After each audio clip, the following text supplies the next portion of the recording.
do. I host a television show called The Average Joe Cooking Show. I have a friend here named Jeff Spencer. Is one of our good friends at Kent Shooter Supply. They're the ones that are helping me out by letting me use the grill that I'll be cooking the food on today. And today, what it's all about is all about a pork loin roast and how to make a dry rub for it, and the techniques you're gonna need to do to make sure that that roast doesn't come out dry as a bone.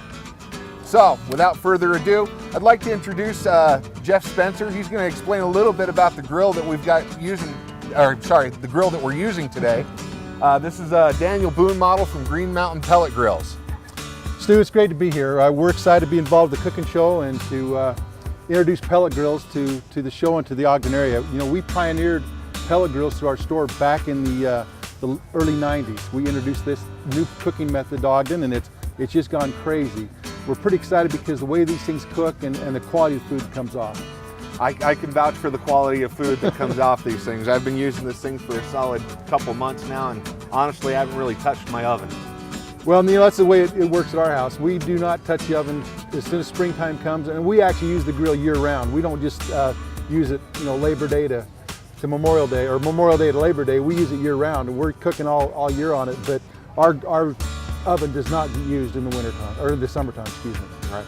For those of you who are not really familiar about what a pellet grill is that it's basically running off of a little bit of, what is it, 120 volt? Yeah, or 110, standard 110 current. Standard 110 current, and it runs off of little wood pellets that are left in these hoppers. And they kind of reminiscent of rabbit food. And what that is, that's actually a blend, correct? Yeah, this is a blended pellet. The cool thing about the pellets is we can use all kinds of woods. This particular pellet using today is a blended pellet. It has an oak base, but it has other woods added in that are going to enhance the flavor of the food. And like hickory and mesquite? Hickory, mesquite, alder, maple, apple, cherry. There's lots of flavors, and that's a great thing about a pellet grill. You can buy a bag of 20-pound bag or a 28-pound bag of pellets and switch up the flavor depending on the type of flavor profile you're trying to get for the food you're cooking. Right, so like if you want to do something like, for instance, my specialty is Texas barbecue, you'd obviously want to go with something with a more mesquite flavor. Yeah, a lot of people lean to mesquite. Pecan's a real popular wood down there. And also oak is used a lot down in Texas. You know, we hear of mesquite. Mesquite typically isn't used as much to smoke down there as it is to grill. Correct. And the other woods are used more for the smoking aspect. But because of pellets, we don't overpower the food with the mesquite, so it makes a very good wood to smoke with as well. Right. All right, well, if you guys are interested in these Green Mountain pellet grills, you can go down to Kent Shooter Supply. They're located where, Ken? We're down at 3rd and Washington, 307 Washington, just a block south of 5 Points. It says Kent Sports Store on the front. We usually have a grill out on the lawn in front of the store. We're really easy to find. Awesome, and there's also some pamphlets and business cards if you guys are interested. Thanks, Ken. Good to see you. All right, Thanks, good to see you too. All right. Another quick thing I'd like to talk about is we've got Golden Beverage is sponsoring. Where's Kendra at? Kendra, get over here. We're doing a fundraiser for our friend Kendra here. Hey. Go ahead and explain to him what the fundraiser's about. Okay, so I won the Utah All-American Girl Pageant, and I'm trying to get to nationals so that I can compete in Oregon. So I'm selling these beverages for $2 a piece. I'm gonna have my booth set up right here, so don't go away, and I'll have them momentarily. My mom's right around the corner, so drink up. And what kind of sodas do you have?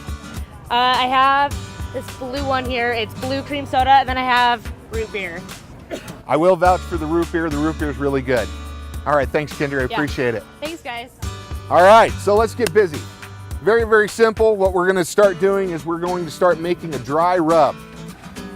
If you guys are not familiar with dry rubs, they're very, very integral to doing grilling. You can even use them when you're baking in your oven as well.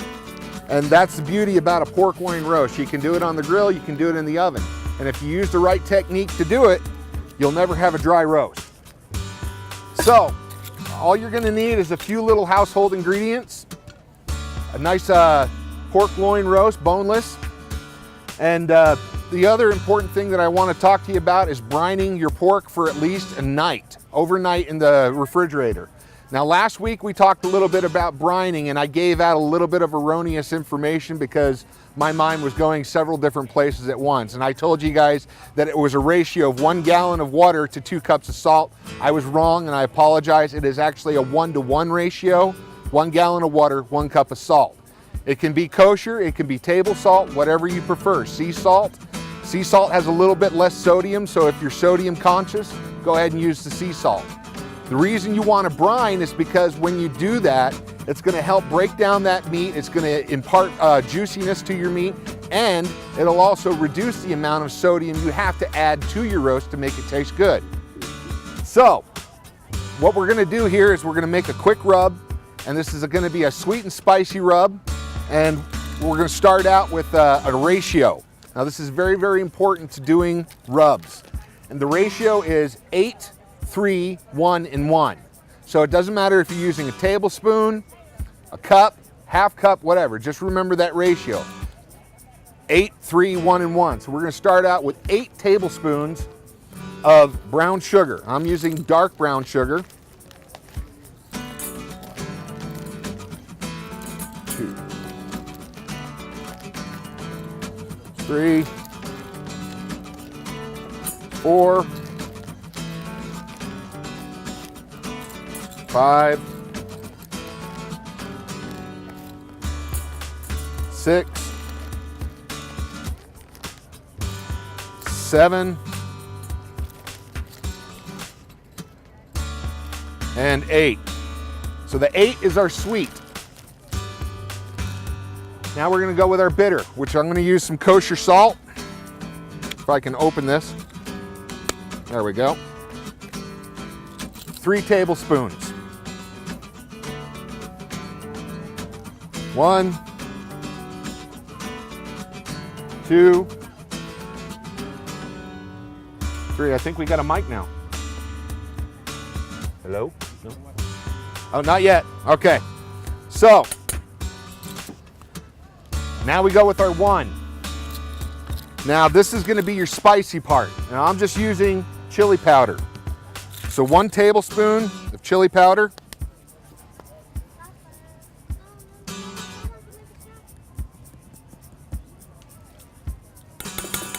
And that's going to be your basis. Now that other 1, this is where you make it your own.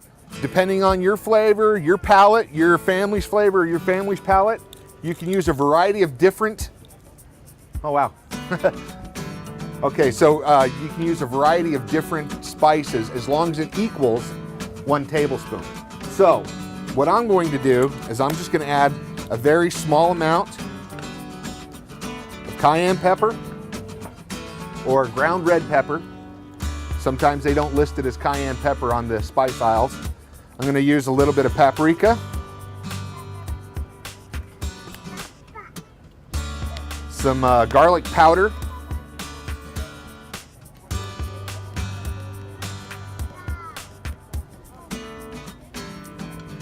Some onion powder.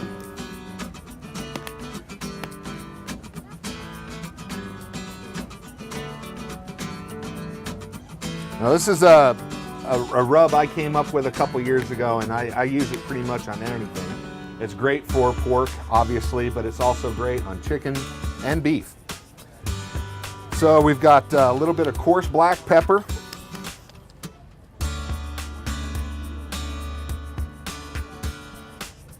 And because it complements the flavor of the pork very well, I'm going to be using some rubbed sage to finish it off with.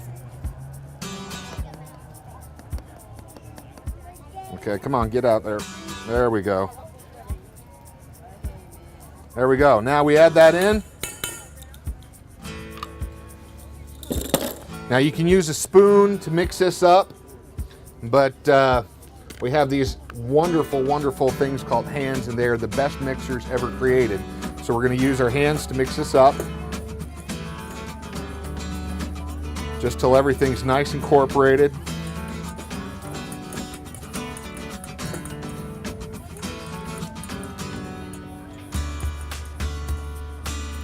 Just like so. All right. Now we've got our rub taken care of. Let me clear some of this off the way.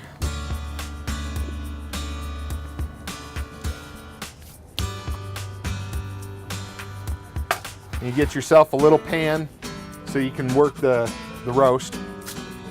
So you're gonna go ahead and use this generously on your roasts. So pat it down. Nice.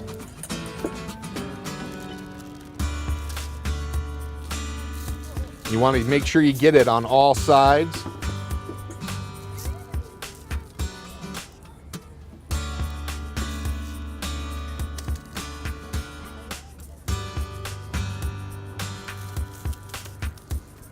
Okay, there we go.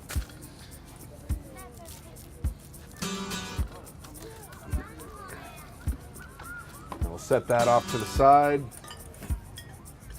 Set that off to the side.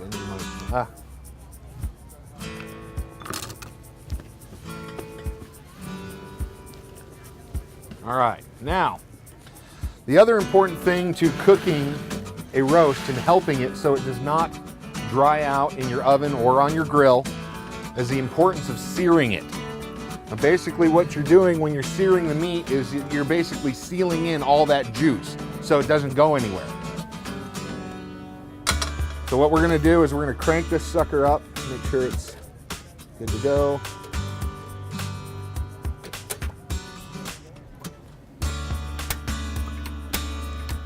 There we go.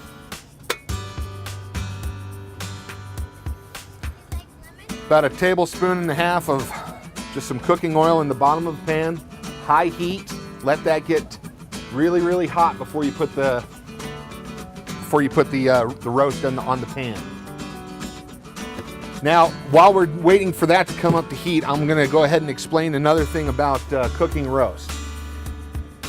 375, depending on the size. This is about a 2.5 pound roast. So I'm gonna probably cook that for about an hour to an hour and 15 minutes, checking that temperature constantly after an hour. You're looking for an internal temperature of about 150. As soon as it hits 150, and I know you guys are saying, well, wait a minute, pork, oh no. Trust me, there's this thing called carryover cooking. So when you get that up to 150, you're gonna wanna pull it out of the oven and tent it loosely, because the carryover cooking, that temperature is gonna continue to raise another 15 degrees. So you're gonna hit above 160 degrees, so you'll be fine. Whoa. So once you've reached that temperature, you'll just let it set for about 30 or 40 minutes before you cut into it. This will allow those juices to incorporate back into the roast, and when you slice into it, it'll be moist and tender. If you slice into it right away off the top of the grill, when you pull it off, it's gonna dry out, all those juices are just gonna run all over the table. Now, there's a couple different methods you can use for checking the internal temperature. You can buy yourself one of these little digital thermometers. Only thing I don't like about these is that you can't keep them in the oven. So what you end up doing is you end up keep poking. And the more holes you put in your meat, the more juice is gonna run out. So you don't wanna do that. What I like to do is I like to use one of those digital thermometers with the probes in them.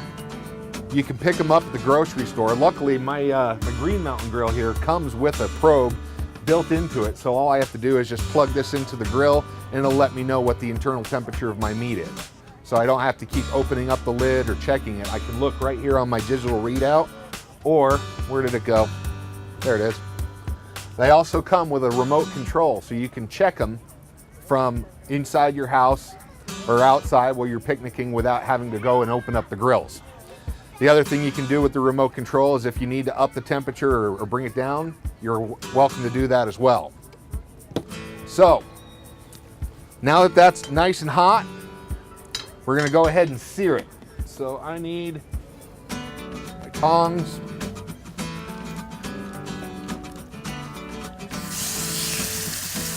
And when you're searing meat, you're only gonna sear it for about 30 seconds on each side. Just all you're doing is trying to close up those pores so the juices have nowhere to go. And my hands are completely sticky. Where's that? There it is.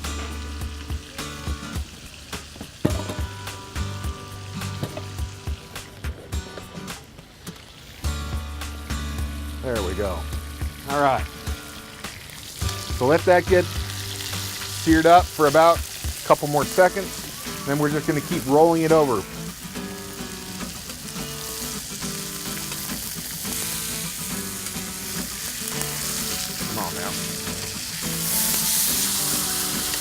There we go. The other thing that this is going to do is it's going to create what they call the bark. When you're grilling meat, bark is very, very important for the overall appearance and aroma of whatever you're cooking. It gives it that really nice auburn burnt look, but not scorched.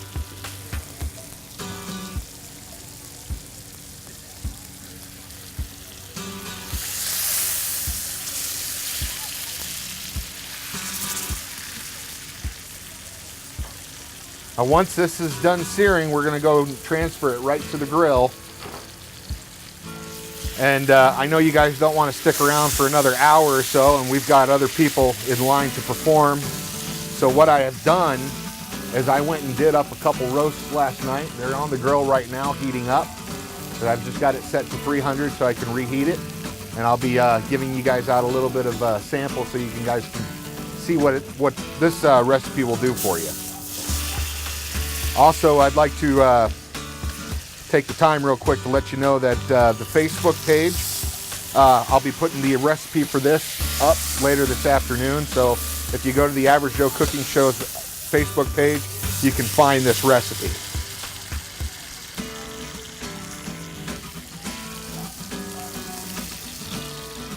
All right, so that's ready to go on the grill.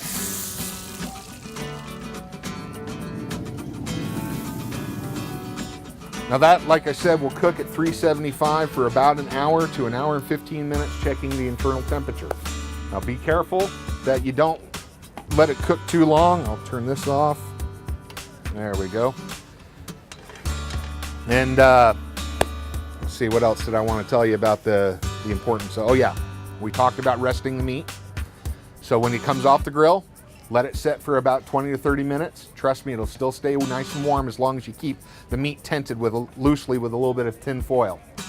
So let me clear this off. We're gonna pull off these roasts that have been on the grill. We're gonna check them out. Let's see here.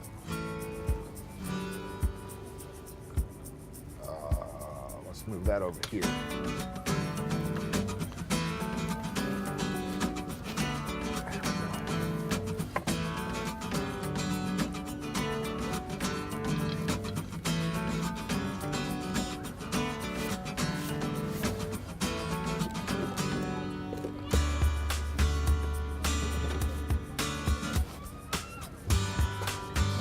Up.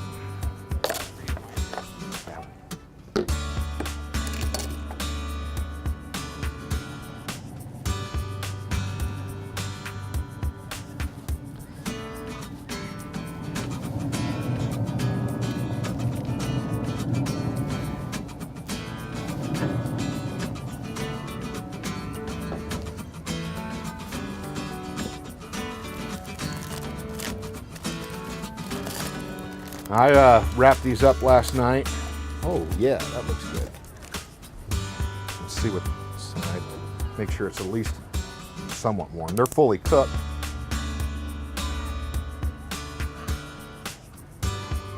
Yeah, we're good. Nice and warm on the inside. Now, I hope you guys give this a shot. If you have any questions while I'm giving out the free samples, I'd like you to go ahead and come on up. Ask me whatever you need to ask me. I'd like to thank Weinigers. They're the ones that supply our food. Thank our friends at Green Mountain Grill and Kent Shooter Supply. Without this food, you know, obviously the show wouldn't be a possibility. And of course, I'd like to thank all of you guys for coming out and watching the show and really making this what it is. I appreciate it. So, we've got some pork roast. Who wants to try some? And don't forget, if you can, come on over and buy some soda, $2 a pop. Get it? Pop.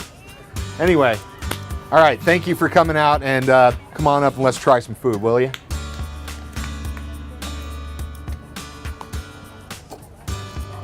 Oh, that's cool. What's That's that? roast? Yeah. Well, actually, it's a whole pork loin. And what I've done is I've cut it up into 3 or 4 different sections. That's good for a single person. Well, it's good for a single person. This will feed my family 3, so. Well, actually, it'll feed my 2 boys, and then I'll get whatever's left over.